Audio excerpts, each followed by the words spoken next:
کسی بھی عمل میں برکت اچھی نیت سے ہوتی ہے.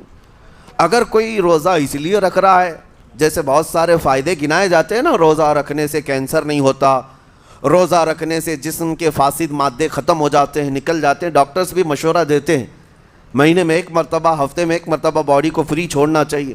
تو یہ تو جسمانی فائدے تو رکھے گئے ہیں، لیکن اگر تم روزہ اس نیت سے رکھ رہے ہو کہ میری باڈی صحیح ہوتی رہے، تو گویا کہ تم تو اپنی دنیاوی غرض سے روزہ رکھ رہے تھے. یہ فائدے تو ملنا ہی ملنا ہے، یہ فائدے یوں بھی ملیں گے اللہ تعالیٰ کی طرف سے آپ کو، لیکن نیت وہ نہیں. روزہ رکھنے کی نیت یہ ہو کہ میرا رب مجھ سے راضی ہو جائے اور مجھے رب تبارک و تعالیٰ کا خوف اور تقوی حاصل ہو جائے. نیت میں برکت ہے، اور جن کاموں کو آپ اچھی نیت سے کریں گے اسی طرح ان کاموں میں اثر بھی پیدا ہوگا. روزہ رکھنے سے پہلے آج نیت یہی کریں کہ مولا تعالیٰ یہ روزہ میرے تمام برے اعمال کے لیے کفارہ ہو جائے، یہ ڈھال بن جائے. جانتے ہیں آپ اپنے نفس امارہ کو روکنے کا سب سے بہترین آلہ بھوک ہے. بھوک، جتنا آدمی بھوک کے ذریعے سے اپنے نفس کو مار سکتا ہے دوسری کوئی چیز نہیں. آپ دیکھیں اس رمضان المبارک میں بہت ساری حلال چیزیں آپ کو حرام کر دی گئی ہیں، یعنی سحری سے لے کر افطاری تک. میں یہ نہیں کہہ رہا کہ شراب پینا حرام ہے، نشہ کرنا حرام ہے، وہ تو پوری زندگی بھر حرام ہے. لیکن آپ کو چاول روٹی تو حلال ہے نا، سبزے سیب پھل فروٹ تو حلال ہے، لیکن یہ حلال چیزیں بھی اللہ نے آپ پر حرام رکھی ہیں، روزے کے عالم میں نہیں کھا سکتے. سحری سے لے کر افطار تک یہ حلال لقمے، پانی تو حلال ہے، پاک ہے، لیکن آپ کے لیے روزے کے عالم میں حرام ہے. اسی طرح شادی شدہ مرد اپنی عورت کے ساتھ زندگی بھر کبھی بھی جمع کر سکتا ہے، رات میں سو سکتا ہے، لیکن حالت روزہ میں وہ حلال کام بھی حرام ہے. حلال کام بھی حرام ہے، اپنی عورت سے جمع کرنا حالت روزہ میں کیوں روکا گیا؟ کھانا پینا بھی حلال تھا، عورتوں کے ساتھ شباشی بھی حلال تھی، لیکن روزے کے عالم میں ان حلال چیزوں کو روکا گیا. تو آپ سوچ سکتے ہیں اس چیز کو، سوچ سکتے. وجہ یہ ہے کہ حلال چیزوں سے آپ کو روک کر بڑے حرام چیزوں سے بچانا مقصود ہے. آج اگر اپنے آپ میں اتنا کنٹرول کر لے جاؤ کہ چند حلال چیزوں سے دن بھر بچ سکتے ہو، انشاءاللہ رمضان کے بعد بڑی حرام چیزوں سے بھی اللہ آپ کو محفوظ رکھے گا. میرے عزیزو، برا ہے ان لوگوں کا جن کو میرے آقا صلی اللہ تعالیٰ علیہ وسلم نے دعائے ہلاکت فرمائی. اس سے بدنصیب کوئی ہو سکتا ہے جن کے لیے رسول رحمت صلی اللہ تعالیٰ علیہ وسلم کی دعائے ہلاکت ہوئی ہو؟ حضور صلی اللہ تعالیٰ علیہ وسلم ایک دن مسجد نبوی شریف میں تشریف لے جا رہے تھے. ممبر پر آپ نے قدم رکھا، آمین کہا. پھر دوسرے زینے پر قدم رکھا، آمین کہا. تیسرے زینے پر قدم رکھا، آمین کہا. خطبہ مکمل کیا. صحابہ نے پوچھا یا رسول اللہ صلی اللہ علیہ وسلم، ہر زینے پر آپ قدم رکھتے ہوئے آمین کس لیے کہہ رہے تھے؟ سنو، رسول پاک صلی اللہ علیہ وسلم ارشاد فرماتے ہیں کہ میں جب پہلے زینے پر قدم رکھا تو سید الملائکہ جبرائیل امین آئے اور دعا کرنے لگے. کیا دعا کیا؟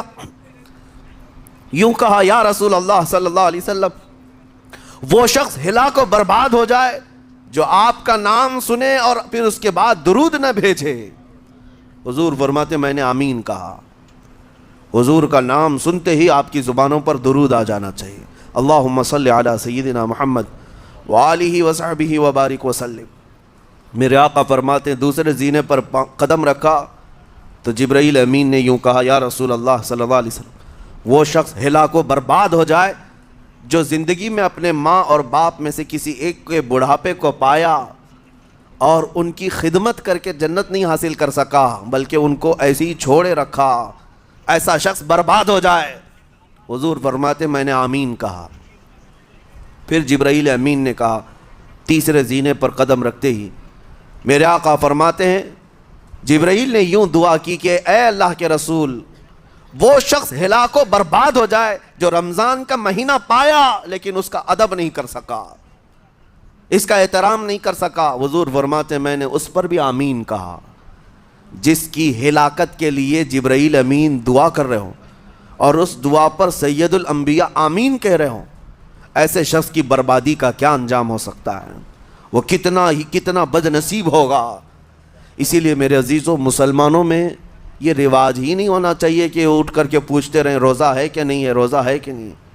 مسلمان ہے تو روزہ ہے، اور یہ کوئی آپشنلی عبادت نہیں ہے کہ 4 رکھ لیا 2 نہیں رکھا، آپشنلی نہیں، یہ فرض عین ہے۔ ایک روزے کو چھوڑنے کا گناہ فرمایا گیا 600 سال تک اسے دوزخ میں رکھا جائے گا، 600 سال تک۔ یہ معمولی چیز نہیں ہے۔ اور جن کے پچھلے روزے قضا ہو چکے ہیں معاف نہیں ہوں گے، تھپڑ مار لیں گال پہ، توبہ توبہ کر لیں، معاف نہیں ہوں گے۔ توبہ تو کرنے کے ساتھ ساتھ قضا بھی کرنا ہوگا، جب موقع ملے سال بھر میں اپنے چھوٹے ہوئے روزوں کو واپس کرنا ہے۔ اس کی اہمیت میں آپ کو بتا دوں، ایک روزہ اگر جان بوجھ کر کے کسی نے توڑا یا چھوڑا تو جانتے ہیں اس کا کفارہ کیا ہے؟ اس کا کفارہ یہ ہے کہ اس کے بدلے میں دوسرے دنوں میں 60 روزے کنٹینیو رکھے۔ رمضان کا ایک روزہ پورا کرنے کے لیے 60 روزے رکھنے پڑ جائیں گے۔ ہاں اگر کسی عذر کی وجہ سے، کسی تکلیف کی وجہ سے چھوڑا تھا، بیمار تھا یا سفر میں تھا یا تکلیف کی شدت تھی، اس وجہ سے روزہ چھوڑا تھا، تو اس کے بدلے میں ایک روزے کی قضا ایک ہی روزہ ہوگی۔ لیکن بغیر کسی عذر کے، شہوت کی وجہ سے، نفس پرستی کی وجہ سے توڑا تھا یا چھوڑا تھا تو پھر 60 روزے رکھنے پڑ جائیں گے۔ اس سے اندازہ ہوتا ہے کہ ایک روزے کی اہمیت کیا ہے رمضان کے۔ اسی لیے میرے عزیزو، یہ روزے آسان ہیں، روزے آسان ہیں، اس کو رکھ لو، اس کی جزا بہت بڑی ہے، اس کی جزا بہت بڑی۔ ویسے بھی آپ دوسرے دنوں میں لیٹ ناشتہ کرنے کے بھی عادی ہیں۔ ممبئی والوں کا تو حال یہی ہے، 12 بجے کے بعد 1 بجے 2 بجے تو ان کے ناشتے ہوتے ہیں، دوپہر کا کھانا تو شام 5 بجے ہو رہا ہوتا ہے۔ بس وہ ناشتہ اسکپ کرنا ہے، دوپہر کے کھانے جو آپ کے ہوتے ہیں اس سے اور تھوڑا ایکسٹینڈ کر لیں تو افطاری کا وقت آ جاتا ہے۔ کوئی بہت بڑی دقت کی بات نہیں، کوئی بہت بڑے بوجھ کی بات نہیں، آسان ہے۔ آج الحمدللہ ہمارے 5 سال 6 سال کے بچے روزہ رکھ لیتے ہیں، تو بڑوں کو تو اللہ نے جو طاقت عطا کی ہے، روزہ ہرگز ترک مت کرو۔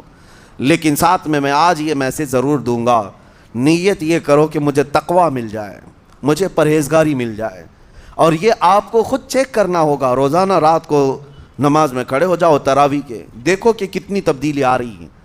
آج میں نے روزہ افطار کیا، میرے اندر بدلاؤ آیا کہ نہیں آیا؟ اور اگر نہیں آ رہا ہے، کوئی تبدیلی نہیں آ رہی ہے، تو اس کا مطلب ہے آپ تقویٰ نہیں حاصل کر رہے، آپ تو روز مرہ کی روٹین پر چل رہے ہو۔ روٹین پر چلنے کا مطلب یہ روزہ نہیں ہے۔ روزہ تقویٰ دے کر جاتا ہے بندے کو، روزہ خوف خدا دے کر جاتا ہے بندے کو۔ اسی لیے میرے عزیزو، آج دیکھیں آپ بہت ساری برائیوں سے رمضان میں بچ جاتے ہیں، تھوڑی اور محنت کی ضرورت ہے۔ ہم نے دیکھا ہے بہت سارے گھروں میں، باقی عیاش گھروں کی مجھے کوئی وہ نہیں ہے، ان سے کوئی لینا دینا نہیں، لیکن نارمل مسلمانوں کے گھروں میں بھی ہوتا یہ ہے، عورتیں بچوں کو تلقین کرنا شروع کر دیتی ہیں، گانے بند کرو، ٹی وی بند رکھو، بہت ساری چیزیں بند رکھو کہ رمضان آیا ہوا ہے۔ اور رمضان میں اگر ٹی وی لگا بھی لیا تو کچھ اسلامک چیزیں دیکھنے لگ گئے۔ ماحول تم نے خود ہی بدلا ہے اپنے گھر میں، کچھ چیزوں کو آپ نے بدلا ہے اور کچھ چیزوں کا ادب آپ نے کرنا شروع کیا ہے۔ اسی کو اور تھوڑی سی محنت کے ساتھ بڑھا لیا جائے، قسم رب ذوالجلال کی، ہر برائی رمضان میں ہی آپ سے ختم ہو جائے گی۔ جس کی کوئی چیز چھوڑنے پر نہیں چھوٹتی ہے، وہ رمضان میں کر کے دیکھ لے، اللہ کی بارگاہ میں یاد کرے کہ مولا دن بھر میں تیری رضا کے لیے بچ رہا ہوں، مجھے میری باقی زندگی میں ان گناہوں سے بچا لے۔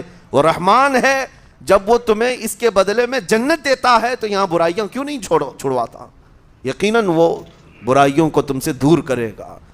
قرآن کا فرمان عالی شان، لعلکم تتقون، اسی پر میں نے آپ کے سامنے بات رکھی ہے۔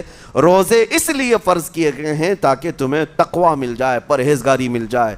بعض لوگوں کو دیکھا گیا ہے رمضان المبارکہ میں بھی وہ اپنی بری حرکات سے باز نہیں آئے، ان کی روٹین ویسی ہی جاری رہی، نعوذ باللہ نظروں کی خطائیں بھی باقی رہیں۔ اور سب سے بری چیز یہ ہے کہ رمضان میں شیطان کی نیابت اگر کوئی کر رہا ہوتا ہے تو تمہارا یہ موبائل فون ہے۔ اکثر لوگ یہ سمجھتے ہیں کہ اس موبائل فون کو ہم استعمال کرتے ہیں تاکہ ٹائم پاس ہو جائے، روزہ کا وقت قریب آ جائے۔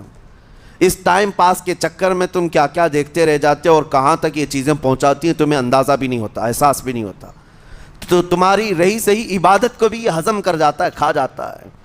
اس کے استعمال پر اگر کنٹرول ہے تو خوب استعمال کرو، لیکن کنٹرول نہیں ہے تو اے نوجوانوں اس کا بھی روزہ رکھو، اس انٹرنیٹ کی بلاؤں سے محفوظ ہو جاؤ۔ اس لیے کہ بہتوں کو میں نے دیکھا ہے ان کے دن بھر اور رات بھر رمضان میں سوشل نیٹ ورکس پر مصروفیت ویسی کی ویسی ہے جیسے دوسرے دنوں میں تھی۔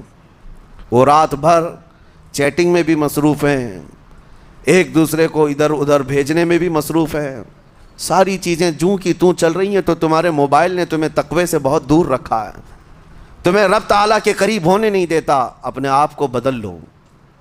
ظاہر سی بات ہے یہ سخت چیز ہے، اگر کوشش کرو گے تو بچ جاؤ گے، اور تقوی اتنی آسانی سے تو نہیں ملتا۔ اپنے آپ کو سٹرگل کرو، انشاءاللہ العزیز دل پاک ہو جائے گا، پھر آپ کو اپنی زندگی کے اندر جو اجالے نظر آئیں گے وہ خود آپ محسوس کریں گے، آپ محسوس کریں گے۔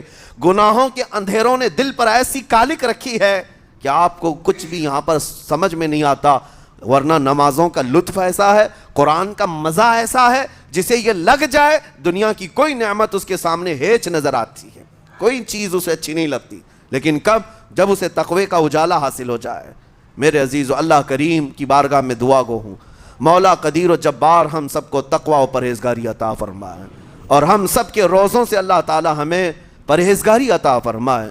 ان روزوں کے انوار اور برکات اور رمضان کے احترام کی ہمیں توفیق عطا فرمائے۔ مولا کریم تیری خشیت سے اور تیرے خوف سے آنکھیں جو بھیگتی ہیں ان آنکھوں میں ہمارا شمار فرما دے۔